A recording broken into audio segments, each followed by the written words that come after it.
Hello दोस्तों, नमस्कार। स्वागत है आप सभी का आपके अपने यूट्यूब चैनल इंग्लिश वर्स में। दोस्तों, मैं अजय कुमार निषाद आप सभी लोगों का हार्दिक स्वागत करता हूं। फ्रेंड्स, आज हम इंग्लिश ग्रामर के अंतर्गत दूसरे टॉपिक के साथ आप लोगों के सामने उपस्थित हुआ हूं। फ्रेंड्स, आज जो हमारा टॉपिक होने वाला है वो होने वाला है क्वेश्चन टैग।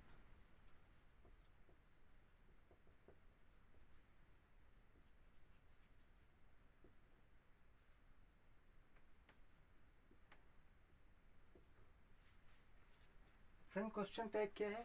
फ्रेंड्स, सबसे आसान जो टॉपिक है पूरी कॉम्पिटिटिव इंग्लिश ग्रामर के अंतर्गत वो है क्वेश्चन टैग। जो सबसे आसान टॉपिक है वो क्या है? क्वेश्चन टैग है। लेकिन बहुत से स्टूडेंट यहाँ पर भी गलतियाँ करते हैं। क्यों? क्योंकि वो ठीक से इसको समझ नहीं पाते हैं। तो सबसे पहले हम क्या करेंगे, इसको ठीक से डिटेल्ड स्टडी करेंगे, ठीक है। और इसका जो प्रैक्टिस है वो हम थ्योरी होने के बाद करेंगे, ठीक है। तो सबसे पहले क्वेश्चन टैग है क्या? व्हाट इज क्वेश्चन टैग, बताइए। फ्रेंड्स, क्वेश्चन टैग क्या है? Actually it is another way of asking question. यह एक प्रश्न पूछने का ही दूसरा माध्यम होता है, ठीक है। क्या? यह भी एक क्या है? प्रश्न पूछने का दूसरा माध्यम है। कैसे माध्यम है वो हम बताते हैं आपको। जनरली हम क्वेश्चन कैसे करते हैं? हम क्वेश्चन करते हैं,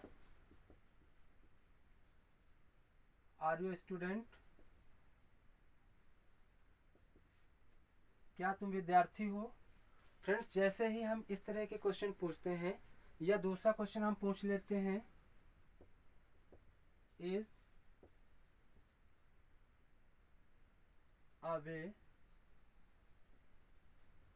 ऑफ रानीखेत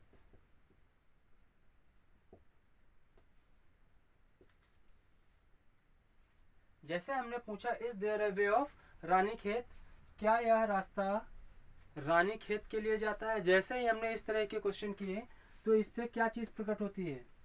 फ्रेंड्स, इससे हमारी नासमझी प्रकट होती है। नासमझी का मतलब जिसके बारे में पूछ रहे हैं उसके बारे में मुझे कुछ भी नहीं पता है, ठीक है ना। जैसे ही हमने पूछ दिया क्या यह रामू है, तो इसका मतलब क्या है? इसका मतलब है कि इस लड़के के विषय में मुझे कुछ नहीं पता, ठीक है। जैसे मैंने पूछ दिया, जैसे मान लीजिए हम किसी रेस्टोरेंट गए और कुछ खाने के लिए ऑर्डर मेरे फ्रेंड ने किया और मेरे सामने आया।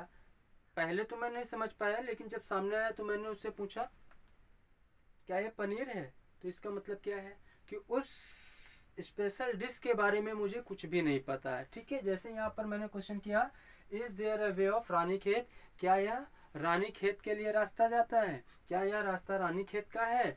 ठीक है। तो इसका मतलब क्या है कि हम इस रास्ते से अनभिज्ञ हैं। हम इस रास्ते से अनभिज्ञ हैं। और मैक्सिमम लोग क्या करते हैं, अपनी अनभिज्ञता को, अपने अज्ञानता को छिपाने के लिए ही क्वेश्चन टैग का प्रयोग करते हैं। एक्चुअली क्वेश्चन टैग क्या होता है? क्वेश्चन टैग एक सिंपल सेंटेंस के बाद में आने वाला छोटा सा प्रश्नवाचक वाक्य होता है, ठीक है। एक सिंपल सेंटेंस के साथ ही जुड़ा होता है एक दूसरा इंट्रोगेटिव सेंटेंस, ठीक है, जिसे हम क्वेश्चन टैग नाम से जानते हैं। फ्रेंड्स, क्वेश्चन टैग का जो हिंदी अनुवाद होता है वो क्या होता है? क्वेश्चन टैग का हिंदी अनुवाद होता है ना। क्या होता है?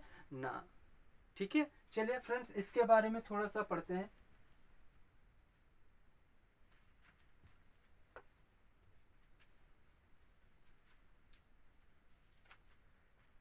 क्वेश्चन टैग क्या है? Friends, question tag it is an another way of asking question, ठीक है। क्या है? यह प्रश्न पूछने का दूसरा एक माध्यम है। फिर से समझ लीजिए, इसको हिंदी में भी लिखते हैं। यह प्रश्न पूछने का दूसरा माध्यम है या तरीका है ना। क्वेश्चन टैग के हिंदी अनुवाद के अंत में क्या आता है? अच्छा, क्वेश्चन टैग होता क्या है? क्वेश्चन टैग क्या होता है? सिंपल सेंटेंस के बाद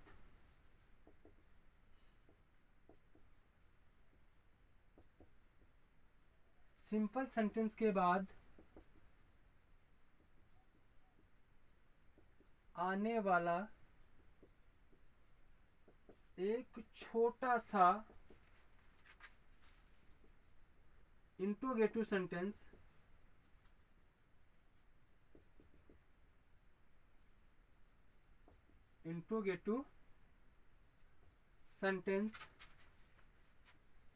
ही क्वेश्चन टैग कहलाता है। ठीक है, क्या कहलाता है? सिंपल सेंटेंस के बाद आने वाला एक छोटा सा जो क्वेश्चन टैग, छोटा सा जो इंट्रोगेटिव सेंटेंस होता है, उसे ही हम क्या कहते हैं? उसे ही हम क्वेश्चन टैग कहते हैं। ठीक है, आगे बढ़ते हैं।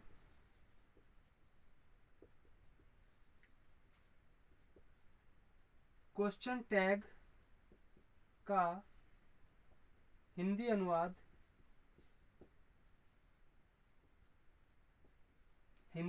या हिंदी अर्थ, ठीक है, हिंदी अनुवाद या हिंदी अर्थ क्या होता है फ्रेंड्स? ना होता है। क्या होता है? ना होता है।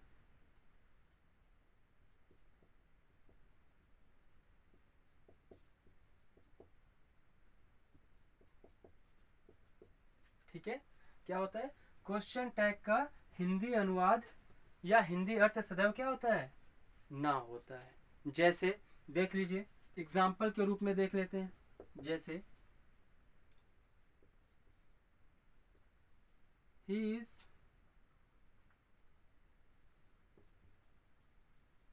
a student, isn't he? Friends क्या लिखा है? he is a student, isn't he?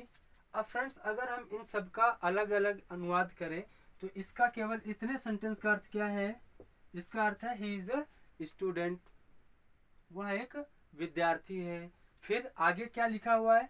isn't he, इसका मतलब है he is not, लेकिन आगे is भी लगा हुआ है। तो जब आपको पता है जब भी हेल्पिंग वर्ब सब्जेक्ट से पहले होती है तो उसका अर्थ क्या होता है? क्या, है ना? तो जैसे ही हम इसको पढ़ेंगे isn't he अलग अलग, अभी देखिए अभी मैं एक साथ नहीं पढ़ रहा हूँ, अभी आपको समझाने के लिए, अपने आप को समझाने के लिए इसको हम अलग अलग करके पढ़ रहे हैं। isn't he मतलब क्या है? क्या वह नहीं है? क्या वह नहीं है? लेकिन जैसे ही हमने इनको एक साथ पढ़ा, he is a student, isn't he, तो इसका अर्थ क्या हो जाएगा? वह एक विद्यार्थी है ना? क्या वह एक विद्यार्थी है ना?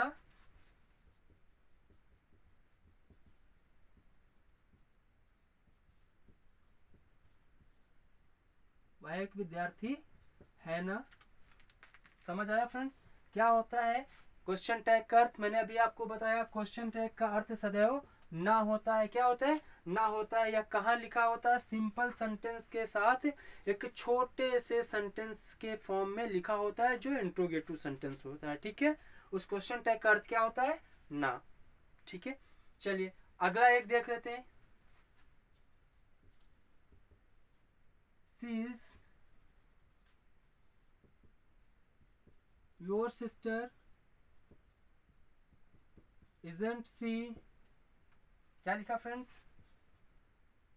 She is your sister, isn't she, इसका अर्थ क्या हुआ फ्रेंड्स? इसका अर्थ हुआ वह तुम्हारी बहन है ना? वह तुम्हारी बहन है ना?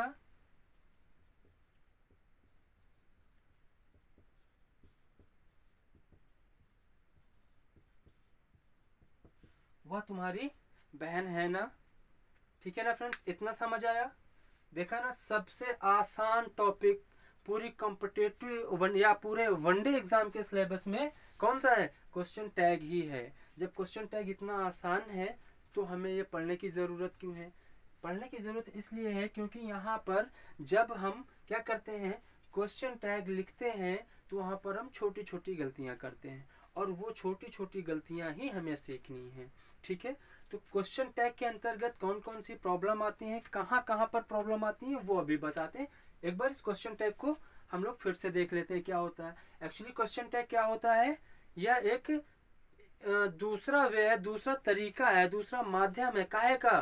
किसी से प्रश्न पूछने का, ताकि हमारी क्या अज्ञानता सामने वाले के साथ स्पष्ट ना हो, है ना, ताकि वह यह न जान सके कि हम जो पूछ रहे हैं उसके बारे में कुछ भी नहीं पता।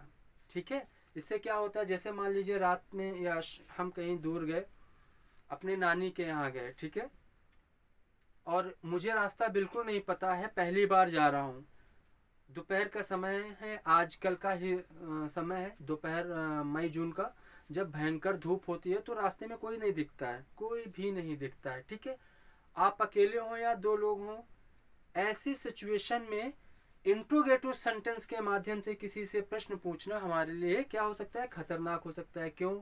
अगर आपने पूछ लिया भैया ये रास्ता जयपुर के लिए जाता है क्या, क्या यह रास्ता जयपुर के लिए जाता है, तो उसको ये समझ आ जाएगा नहीं भैया ये अनभिज्ञ इस रास्ते से, तो हो सकता है वो उस रास्ते में मोड़ दे जहां उसके आदमी लगे हों और लूटपाट कर ले हमारे साथ, ठीक है।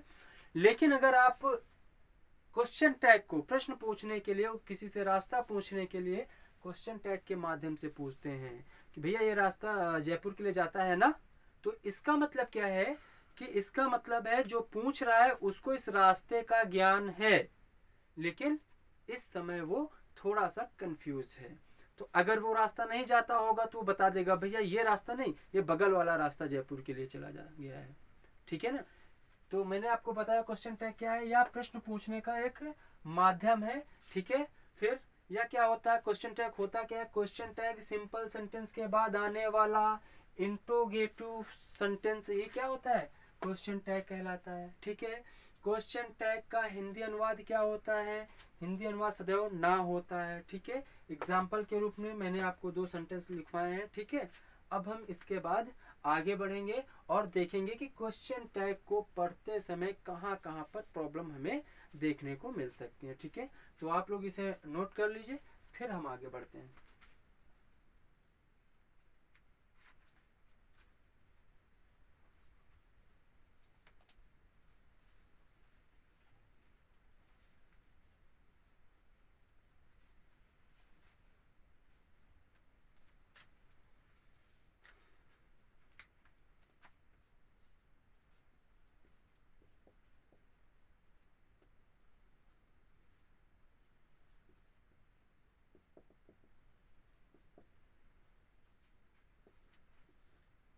Problems of question tag.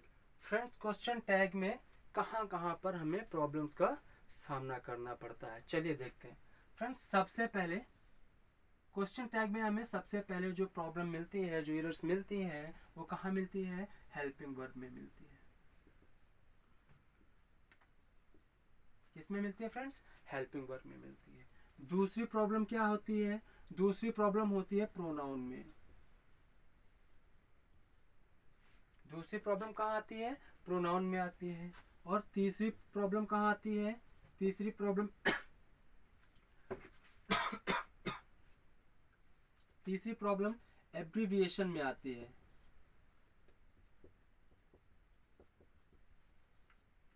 और जो हमारी चौथी प्रॉब्लम आती है फ्रेंड्स, वो कहाँ आती है, वो आती है निगेशन में। किसमें, निगेशन में। अब फ्रेंड्स इनके बारे में थोड़ा थोड़ा सा बता देते हैं। हेल्पिंग वर्ब, सभी को पता है हेल्पिंग वर्ब क्या होती है। ऐसे शब्द या वे क्रियाएं जो वाक्य में टेंस को प्रकट करती हैं उन्हें हम हेल्पिंग वर्ब कहते हैं, है ना।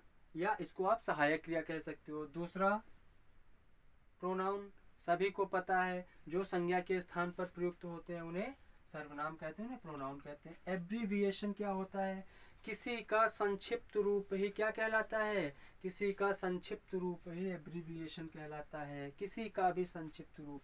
और निगेशन का मतलब है नकारात्मकता, निगेशन का मतलब है नकारात्मकता, ठीक है। इतना समझ में आया कि सबसे पहले प्रॉब्लम ऑफ क्वेश्चन टैग कहाँ पर फाइंड करेंगे, सबसे पहले हेल्पिंग वर्ब में, फिर प्रोनाउंस में, फिर एब्रीविएशन में, उसके बाद निगेशन में, ठीक है ना फ्रेंड्स। तो चलिए सबसे पहले देख लेते हैं कि हेल्पिंग वर्ब में कहाँ पर प्रॉब्लम आती है, ठीक है। तो देखिए इसको हम साफ कर लेते हैं।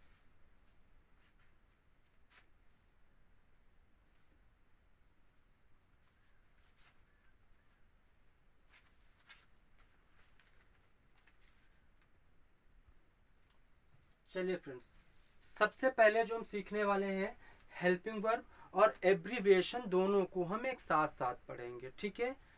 हेल्पिंग वर्ब और एब्रीविएशन को साथ साथ पढ़ेंगे। अच्छा, आपको पता है क्वेश्चन टैग क्या होता है? नहीं पता है तो थोड़ा सा पहले आप समझ लीजिए क्वेश्चन टैग के बारे में भी। मैंने आपको क्वेश्चन टैग के बारे में बताया बहुत कुछ, और जो नहीं बताया वो यहाँ पर समझ लो। क्वेश्चन टैग का एक नोट बनाकर आप यहाँ पर लिख लो। क्वेश्चन टैग किसके अकॉर्डिंग बनाया जाता है? फ्रेंड, उससे पहले आए हुए जो सिंपल सेंटेंस है ना, उस सिंपल सेंटेंस के अकॉर्डिंग ही बनाया जाता है। आप सुनो, यदि सिंपल सेंटेंस अफर्मेटिव हो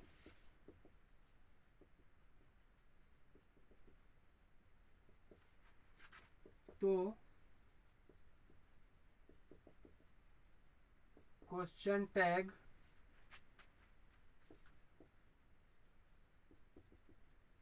निगेटिव होता है, निगेटिव बनता है, ठीक है। दूसरा क्या है? परंतु यदि सिंपल सेंटेंस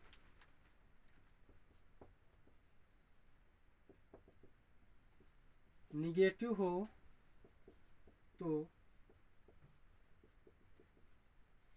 क्वेश्चन टैग सदैव अफर्मेटिव बनाया जाता है, अफर्मेटिव होता है। इतना समझ आया? नहीं आया? चलिए हम आपको दो सेंटेंस लिखकर समझाते हैं। पहले तो आप ये समझे कि क्वेश्चन टैग कैसे बनते हैं। यदि सिंपल सेंटेंस यानी क्वेश्चन टैग से पहले जो सेंटेंस लिखा होता है वो यदि अफर्मेटिव होगा तो क्वेश्चन टैग सदैव कैसा बनेगा? सदैव निगेटिव बनेगा। मगर यदि सिंपल सेंटेंस कैसा होगा? निगेटिव होगा, तो क्वेश्चन टैग सदैव अफर्मेटिव बनेगा, ठीक है। चलिए एक सेंटेंस देख लेते हैं।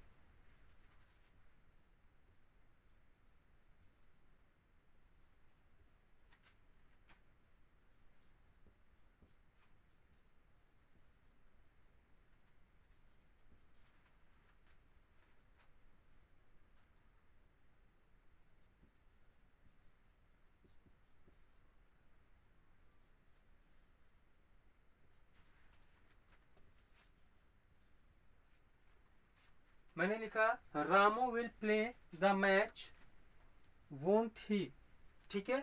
मीन्स रामू मैच खेलेगा। ये वाक्य हमारा कैसा है? सिंपल है। कैसा है? सिंपल है। और कैसा है सिंपल के अंतर्गत? सिंपल के अंतर्गत अफर्मेटिव है, ठीक है। और अभी आपने पढ़ा यदि वाक्य हमारा अफर्मेटिव होगा, सिंपल सेंटेंस हमारा अफर्मेटिव होगा तो क्वेश्चन टैग सदैव निगेटिव बनेगा, ठीक है। वही देखिए यहाँ पर बनाया मैंने, Ramu will play the match won't he, Ramu match खेलेगा ना, ठीक है। अगर यही सेंटेंस लिखा होता रामू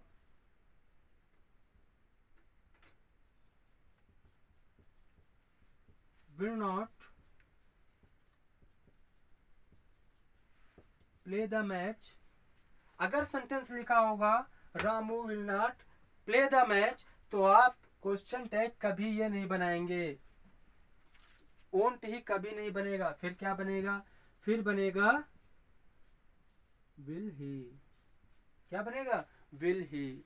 इसका मतलब क्या है? रामू मैच नहीं खेलेगा ना। क्या मतलब? रामू मैच नहीं खेलेगा ना। समझ में आया ना? यदि हमारा क्वेश्चन सिंपल सेंटेंस अफर्मेटिव होगा तो क्वेश्चन टैग निगेटिव बनेगा, और यदि अफर्मेटिव सिंपल सेंटेंस निगेटिव होगा तो क्वेश्चन टैग अफर्मेटिव बनेगा, ठीक है। चलिए अब हम इसको साफ कर लेते हैं और देखते हैं प्रॉब्लम्स ऑफ क्वेश्चन टैग। इसको आप लोग नोट कर लीजिए, कहीं पर नोट बनाकर नोट कर लीजिएगा।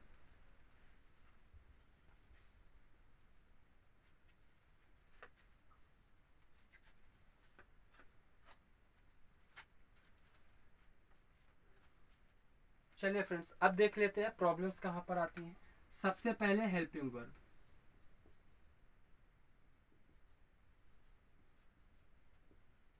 Helping verb friends helping verb और एब्रीविएशन दोनों साथ साथ पढ़ते हैं। हेल्पिंग वर्ब और एब्रीविएशन दोनों साथ साथ पढ़ते हैं, ठीक है। हेल्पिंग वर्ब कौन कौन सी होती है आपको सबको पता है, फिर से मैं लिख देता हूं। इज, एम, आर, सॉरी इधर से थोड़ा सा लिखते हैं, यहां से। Is, am, are, was, were, do, does, did, has, have, had, ठीक है।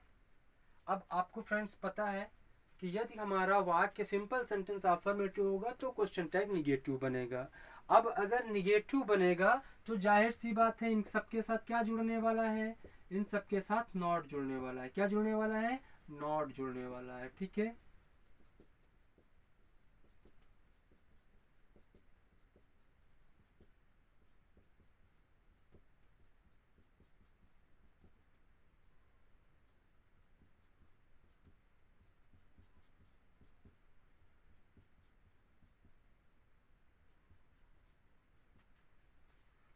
अब फ्रेंड्स अगर इनके साथ नॉट जुड़ गया तो सेंटेंस में कैसे लिखेंगे, सेंटेंस में लिखेंगे फिर इज नॉट। अब यही प्रॉब्लम है क्योंकि क्वेश्चन टैग जब भी आप लिखोगे, क्वेश्चन टैग जब भी आप लिखोगे तो क्या होगा, इज और नॉट का या हेल्पिंग वर्ब प्लस नॉट का एब्रीविएटेड फॉर्म लिखा जाता है, संक्षिप्त रूप लिखा जाता है। इसको पूरा पूरा आप नहीं लिख सकते, ठीक है। इतना समझ आया। तो एब्रीविएशन हम लिखते हैं, इसका एब्रीविएशन क्या होगा देख लीजिए।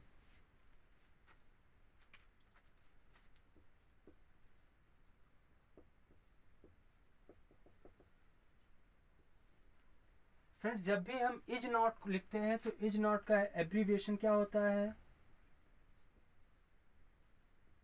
इजंट होता है।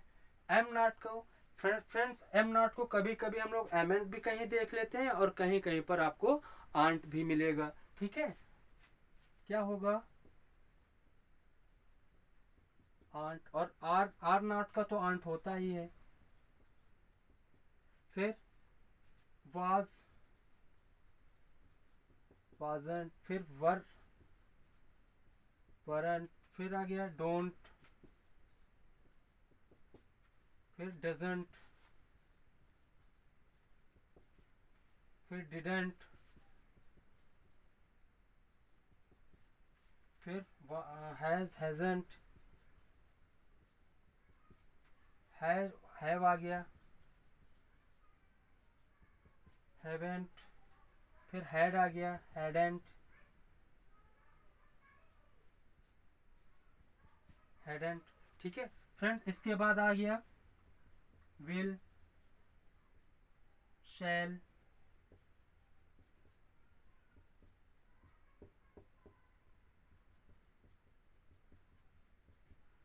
अब हम जब इसको एब्रीविएट करेंगे तो क्या बनेगा, फ्रेंड्स विल का कभी विलेंट नहीं होता है, ठीक है।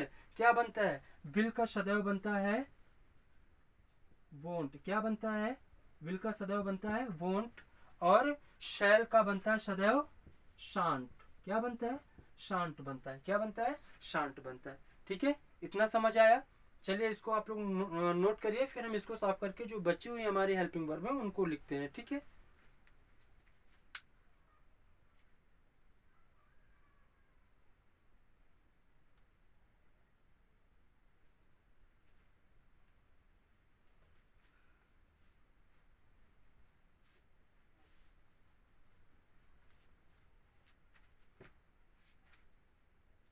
अब फ्रेंड्स हमारी कौन कौन सी हेल्पिंग वर्ब बची हैं, can plus not, might plus not, could plus not, would not,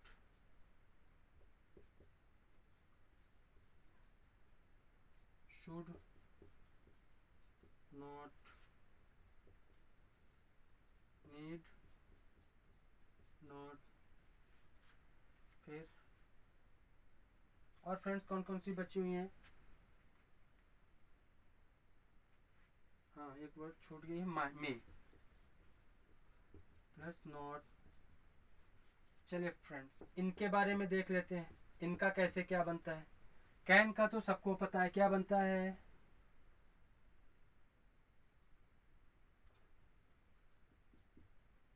क्या बनता है, कांट बनता है, सॉरी क्या बनता है, कांट बनता है। फिर माइट का माइटेंट बनता है। फिर कुड का कुडंट बनता है। उड का उडंत बनता है। इसको साफ करके ठीक से लिख देते हैं। फिर उड का उडंट बनता है। फिर शुड आ गया, शुड का शुडंत बनता है। फिर नीड आ गया, नीडंट बनता है। मे बन हाँ फ्रेंड्स, यहाँ पर एक वर्ड आ गया मे। ध्यान दीजिएगा, मे को भी हम कभी मेंट नहीं लिखते हैं, ठीक है, बल्कि मे को भी हम माइटेंट ही लिखते हैं। जिस प्रकार एम को एम आर्ट लिखते हैं, एमेंट नहीं लिखते हैं, उसी प्रकार मे को भी हम क्या लिखते हैं, माइटेंट लिखते हैं, ठीक है।